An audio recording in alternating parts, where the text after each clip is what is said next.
सो हम लोग पोलराइजेशन के ऊपर कुछ प्रीवियस ईयर क्वेश्चन देखने वाले हैं। तो सबसे पहला क्वेश्चन ये है गाइस, हमको पूछा गया the beam A and B of plane polarise light which are mutually perpendicular plane of polarisation are seen through the polaroid. हमको ये बोला गया कि एक पोलराइड है, जिस पोलराइड में से हम लोग दो पोलराइज लाइट को देख रहे हैं, प्लेन पोलराइज लाइट को देख रहे हैं जो एक दूसरे को परपेंडिकुलर है। ठीक है, तो मान के चलो अगर ये ऐसी बात होंगी तो हम लोग ये डायग्राम किस तरह से निकालेंगे इसका। जैसे गाइस, तो हम लोग क्या करेंगे गाइस, हम लोग क्या करेंगे, मान के चलो ये दो लाइट हमको दे दिए, ये और ये, ऐसे दो लाइट है और इन दोनों लाइट को हम लोग कहाँ से देख रहे हैं, हम लोग इन दोनों लाइट को देख रहे हैं, जस्ट मिनट, हम लोग इन दोनों लाइट को देख रहे हैं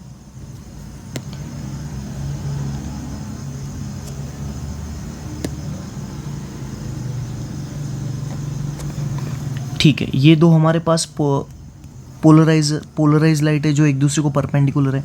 अब इन दोनों लाइट को हम लोग कहाँ से देख रहे हैं, एक पोलराइजर से देख रहे हैं।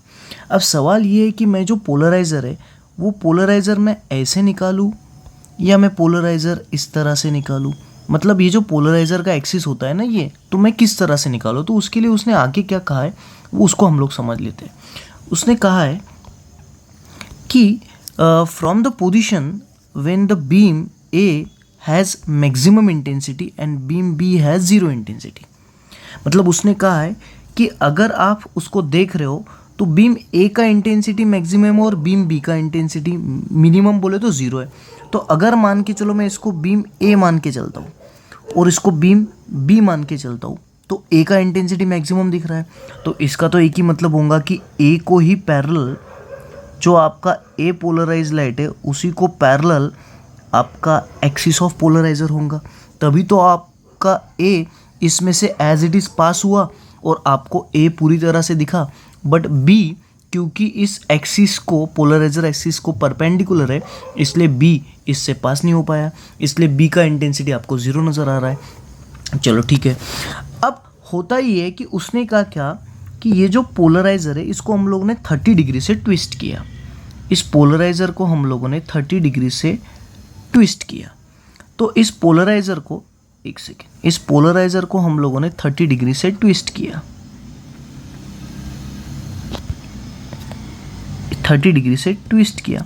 तो हमको ये पूछा गया कि जब हम लोग पोलराइजर को 30 डिग्री से ट्विस्ट करेंगे तो ये जो ए बीम है, ये जो ए बीम है उसका इंटेंसिटी और ये जो बी बीम है उसका इंटेंसिटी, दोनों का इंटेंसिटी सेम होगा। तो चलिए एक काम कर लेते हैं, जब ये हमारा इनिशियली बीम ए था उसका इंटेंसिटी हम लोग आई ए मान के चलते, और ये जो हमारा बीम बी था उसका इंटेंसिटी हम लोग आई बी मान के चलते। सो आई होगा हमारा इंटेंसिटी ऑफ बीम ए और आई बी हो जाएगा intensity of beam B, initial, ये दोनों के दोनों इनिशियल इंटेंसिटी है। ठीक, अब अगर गाइस हम लोगों ने इस पोलराइजर को ट्विस्ट किया 30 डिग्री, तो अगर हम लोग पोलराइजर को ट्विस्ट करेंगे 30 डिग्री तो क्या आपका ए बीम पूरा का पूरा आ सकेगा? नहीं। तो हमारे पास एक फॉर्मूला है कि आपका जो ए बीम है, जब हमारा पोलराइजर ऐसे पोजीशन में था, इनिशियल पोजीशन में था, तो पूरा का पूरा ए बीम पास हो गया। बट जब पोलराइजर को हम लोगों ने 30 डिग्री ट्विस्ट किया तो अब ये जो ए बीम है उसका कितना लाइट आज आगे आ जाएगा, तो हम लोग उसको बोलते हैं आई ए डैश। तो आई ए डैश का वैल्यू क्या होगा, आई ए डैश का वैल्यू होगा आई ए कॉस स्क्वायर 30 डिग्री, है ना गाइस। यही तो हम लोगों को बेसिकली ये बात ऑलरेडी पता है कि अगर आपका पोलराइज लाइट सेकेंड पोलराइजर से पास होता है और एंगल थीटा होता है तो उसका कितना इंटेंसिटी आएगा ये अपने को पता है। तो आई ए डैश को मैं क्या बोल रहा हूँ कि आपका पोलराइजर जब 30 डिग्री से ट्विस्ट हुआ तो उस वक्त आपका बीम ए जब उसमें से पास होगा तो बीम ए पूरा का पूरा नहीं पास होगा, कुछ कंपोनेंट उसके पास होंगे, तो वो जो कंपोनेंट उसके पास होंगे तो उसका इंटेंसिटी बेसिकली हम लोगों ने आई ए डैश से पकड़ लिया। तो आई ए डैश क्या होगा, आई ए कॉस स्क्वायर 30। अब बात करते हैं बी। अब बी पहले तो पास नहीं हो रहा था क्योंकि पहले एक्सिस के साथ और बी का एक दूसरे के साथ 90 एंगल था, बट अब अगर आप ध्यान से देखोगे तो अब तो बी 30 डिग्री पे जब आपका पोलराइज़र है तो आपके बी ने, जैसे मान के चलो वर्टिकल के साथ 30 है तो हॉरिजॉन्टल के साथ कितना बनाया होगा इसने 60 डिग्री।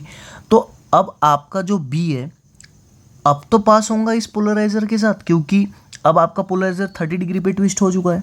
तो अब आपका बी का एक कंपोनेंट पास होगा।